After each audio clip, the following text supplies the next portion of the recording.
नेपालमा झण्डै 90 प्रजातिका सर्पहरू पाइन्छन्, जसमध्ये 17 प्रजाति विषालु छन्। तीमध्ये केही अत्यन्त खतरनाक छन् र मानवको ज्यान समेत लिन सक्ने क्षमतायुक्त छन्।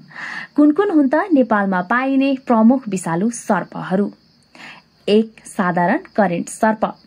विषको प्रकार स्नायविक, वासस्थान तराई क्षेत्र, बस्ती नजिकै, क्रियाशीलता राति सक्रिय, विशेषता टोकेको महसुस नै नहुने तर अत्यन्त घातक हुने।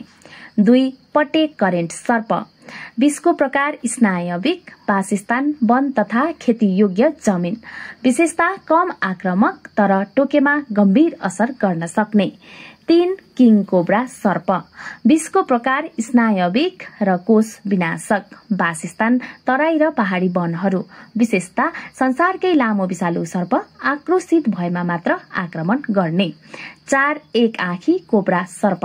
विषको प्रकार स्नायविक र कोष विनाशक, वासस्थान तराईका जलाशय नजिक, विशेषता विष थुक्न सक्ने, मासु कुहिन सक्ने, अङ्ग काट्नु पर्ने स्थिति आउन सक्ने।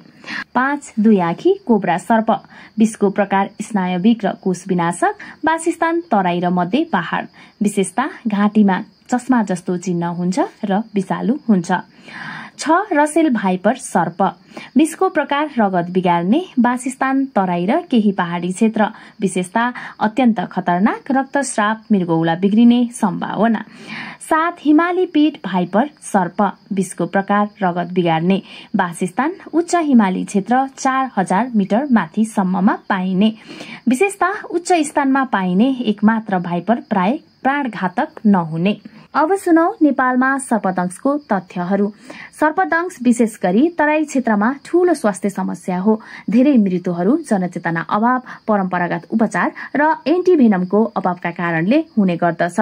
मनसुनको समयमा बढी सर्पदंश हुने गर्दछ। सरकारले तथा केही संस्थाहरूले सर्पदंशबारे जनचेतना, तालिम र एन्टिभेनम आपूर्तिमा काम गर्दै आइरहेका छन्। यदि तपाईँ चाहनुहुन्छ भने यो जानकारीलाई तालिकाको रूपमा वा इन्फोग्राफिकमा पनि तयार गर्न सक्नुहुनेछ। धन्यवाद। दर्शकहरू, तपाईलाई यो भिडियो कस्तो लाग्यो र कहाँबाट हेर्दै हुनुहुन्छ कृपया कमेन्टमा प्रतिक्रिया दिनुहोला। यस्तै जानकारीमूलक भिडियो हेर्नका लागि हाम्रो नलेज नेपाललाई सब्स्क्राइब गरिदिनुहोला, लाइक शेयर गरिदिनुहोला, छेउमा रहेको बेल आइकन पनि दबाइदिनुहोला। धन्यवाद।